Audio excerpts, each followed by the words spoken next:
Chapter 19. Now, this narrative is resumed by Jim Hawkins, who is the star of the book Treasure Island by Robert Louis Stevenson. But the last few chapters, as you know, if you've been keeping up with the story, has been Dr. Livesey. Okay, I mispronounced it. Now, this one, we're back to Jim Hawkins. Chapter 19, The Garrison in the Stockade. As soon as Ben Gunn saw the colors, he came to a halt, stopped me by the arm, and sat down. "Now," said he, "there's your friend, sure enough." "Far more likely it's the mutineers," I answered. "That," he cried. "Why, in a place like this, where nobody puts in but gentlemen of fortune, Silver would fly the Jolly Roger. You don't make no doubt of that. Now, that's your friends. There's been blows, too, and I reckon your friends has had the best of it. And here they are showing the old Stockade, as was made years and years ago by Flint. He was a man to have a headpiece, was Flint. Barring rum, his match would never seen. He were afraid of none, not he. Only Silver, Silver was that genteel." "Well," said I, "that might be so, and so be it. All the more reason I should hurry on and join my friends." "Nay, mate," returned Ben, "not you. You're a good boy, or I'm mistook, but you're only a boy, all told. Now, Ben Gunn is fly. Rum wouldn't bring me here. Where you're going, no rum would it, till I see your born gentleman and gets it on his word of honor. And you won't forget my words. A precious sight," that's what you'll say, "a precious sight more confidence." And then Nipsey. And he pinched me on the third time with the same air of cleverness.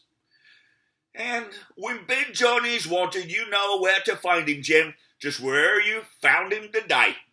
And him that comes is to have a white fang in his hand, and he's to come along. Oh, and you'll say this, Ben Gunn, says you, has reasons of his own." "Well," said I believe I understand you have something to propose, and you wish to see the squire or the doctor, or you to be found where I found you. Is that all?" "And when, says you," he added. "Why, from about noon observation to about 6 bells. "Well, good," said I. "And now, may I go?" "You won't forget," he inquired anxiously, "previous sight." "And reasons of his own, says you. Reasons of his own, that's the mainstay, as between man and man. Well, then, still holding me, I reckon you can go, Jim. And, Jim, if you was to see Silver, you wouldn't go for and sell Ben Gunn out, now, would you? Wild horses wouldn't draw it from you. No, says you. And if them pirates camp ashore, Jim, what would you say but there'd be witters in the morning?"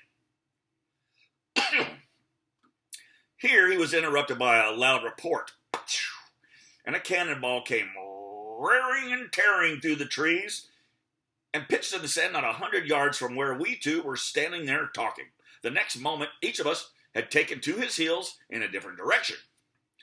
For a good hour to come, frequent reports shook the island, and balls kept crashing through the woods. I moved from hiding place to hiding place, always pursued, or so it seemed to me, by these terrifying missiles. But towards the end of the bombardment, though still I durst not venture in the direction of the stockade where the balls fell oftenest, I had begun in a manner to pluck up my heart again, and after a long detour to the east, I crept down among the shoreside trees. Now, the sun had just set, the sea breeze was rustling and tumbling in the woods and ruffling the gray surface of the anchorage.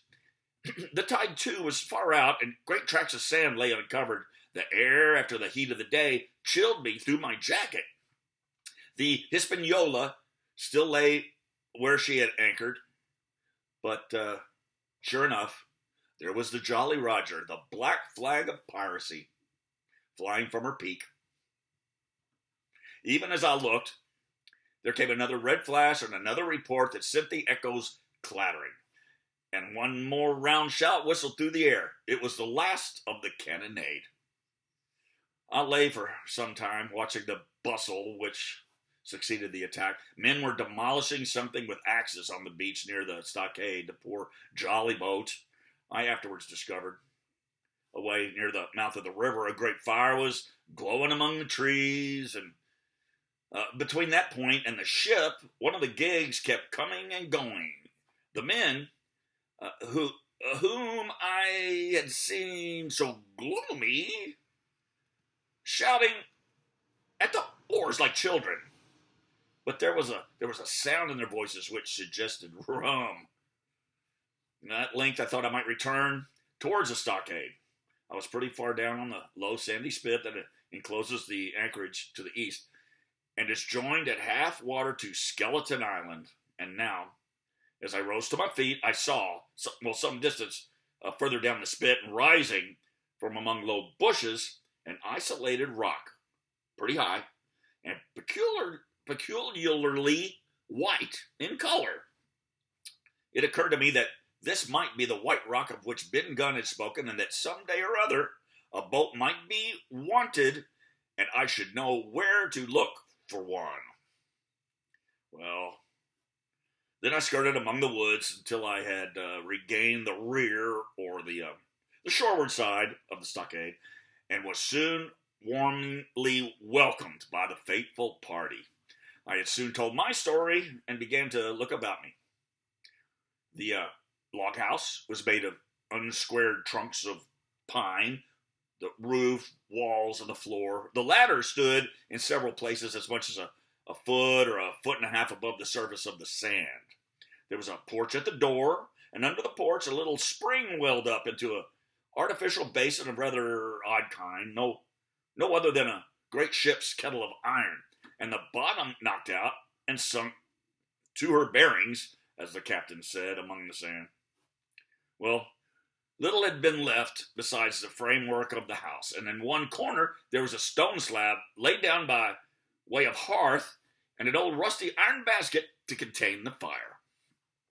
The slopes of the knoll and the inside of the stockade had been cleared of timber to build a house, and we could see by the stumps what a fine and lofty grove had been destroyed. Most of the soil had been washed away or buried in the drift after the removal of the trees, only where the streamlet ran down from the kettle, a thick bed of moss and some ferns and some creeping bushes were still green among the sand, very close around the stockade. Too close for defense, they said. The wood still flourished high and dense, all of fir on the land side, but towards the sea with a large admixture of live oaks. All right, the cold evening breeze, of which I have spoken, whistled through every chink of the rude building and sprinkled the floor with a continual rain of fine sand. There was sand in our eyes, sand in our teeth, sand in our suppers, sand dancing in the spring at the bottom of the kettle, all for the world like porridge beginning to boil. Our chimney was a square hole in the roof. It was but a little part of the smoke that found its way out, and the rest eddied about in the house and kept us coughing and piping the air.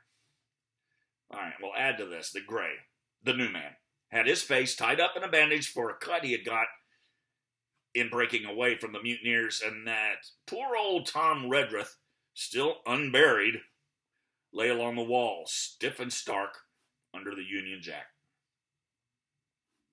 If we had been allowed to sit idle, we should all have fallen in the blues, but Captain Smollett was never the man for that. All hands were called up before him, and he divided us into watches. The doctor and the gray, and I, for one, the squire, Hunter, and Joyce, upon the other. Tired though we all were, 2 were sent out for firewood. 2 more were set to dig a grave for Redruth. The doctor was named Cook.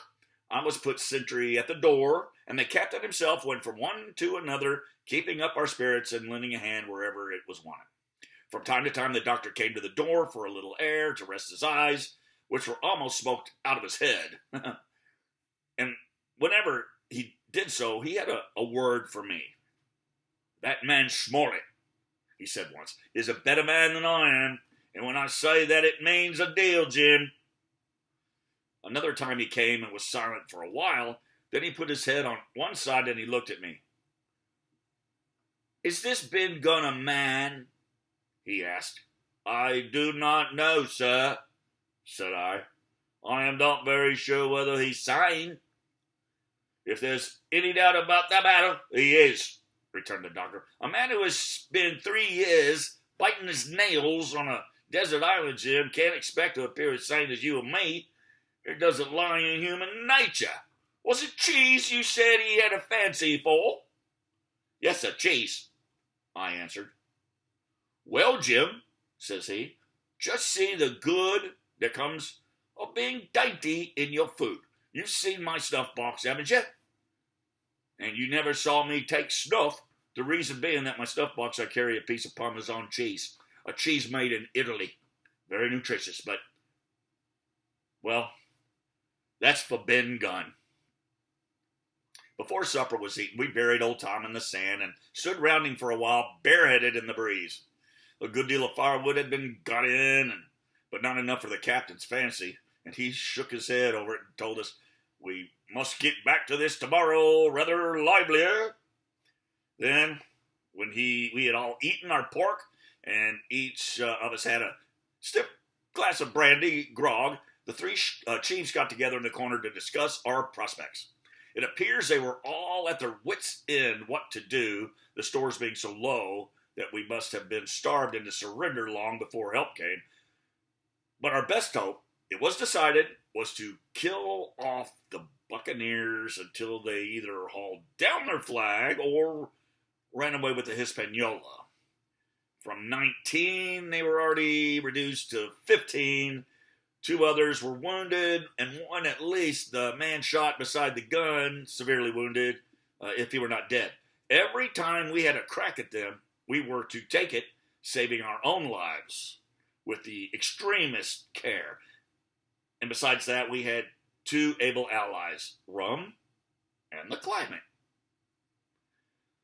Well, as for the best, as for the first, though we were about half a mile away, we could hear them roaring and singing late into the night. And as for the second, the doctor staked his wig that, camped where they were in the marsh and unprovided with remedies, the half of them would be on their backs before a week. "So," he added, "if we are not all shot down first, they'll be glad to be packing in the schooner. It's always a ship, and they can get to buccaneering again, I suppose." "First ship that ever I lost," said Captain Smollett. I was dead tired, as you may fancy, and when I got to sleep, which was not till after a great deal of tossing, I slept like a log of wood. The rest had long been up and had already breakfasted and increased the pile of firewood by about half as much again, when I was wakened by a bustle and the sound of voices. "Flag of truce," I heard someone say, and then, immediately after, with a cry of surprise, "Silver himself!" And at that, I jumped up, rubbing my eyes, ran to a loophole in the wall. The end. The next chapter, chapter 20, is called Silver's Embassy. I'll see you then.